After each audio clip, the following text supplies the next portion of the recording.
Good day mga ka-Ronstar, at dahil mainit ang panahon ngayon dito sa may Barangay Bulo, Catanawan, Quezon, kaya naisipan namin ng aking kabady na pumunta sa river or ilog na aking kinalakihan, and that river is the Cagas River. So pupunta kami doon para mag-swimming.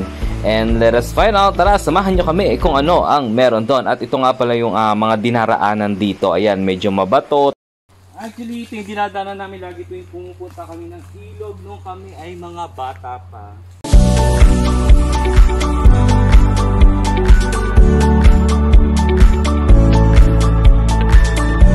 At ito na nga, mapapansin ninyo mga ka-Ronstar na napakaluntian ng paligid na ating daraanan. Maraming puno at halaman, kaya siguradong napaka-fresh at napakalinis ng ating hanging malalanghap sa lugar na to. Actually ito, pababa tayo ng pababa, papunta ng ilog. Ayan. So mabato siya, tapos so maraming halaman, magkabila, puno-puno ng mga iba't-ibang klase ng halaman. And then, dito kasi pag pupunta kami ng ilog or iihi ka sa ganitong lugar, nagpapatabi po kami. Parang bilang respeto sa mga elemento na meron tayo sa paligid.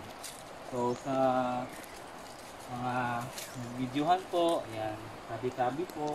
Yun yung sinasabi namin, no? Ito na nga ang aking kabady na dahan-dahan siyang bumababa dahil bukod sa mabato, pwede siyang madulas dito at dumausdos. So, ayun nga pala yung kasama ko. Bali, kagagaling niya lang sa mall. Bumili siya ng damit sa bench. So, susuotin niya mamaya sa photoshoot niya sa may ilog. Ayan, all the way from SM!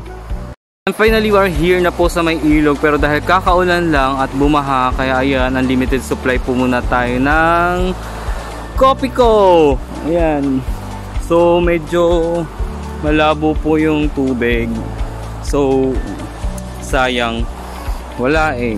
Wrong timing tayo for today's video, wrong timing tayo dahil ito nga, iba ang kulay ng tubig. Ang ganda sana dito kasi malinaw to eh. Kaso this time, kasi kakaulan lang. Yan. Kung hindi sana umulan, hindi ganito yung kulay ng tubig. So alam yan ng mga taong lumaki sa ilog. So kapag umulan ng malakas, automatically, ang mangyayari do sa tubig sa ilog is magkukulay chocolate. Ayan na. Ayan o. So naririnig nyo naman yung lagaslas ng tubig dito sa may ilog. Ayan. So medyo madulas yung bato, kaya kailangan nating mag-ingat.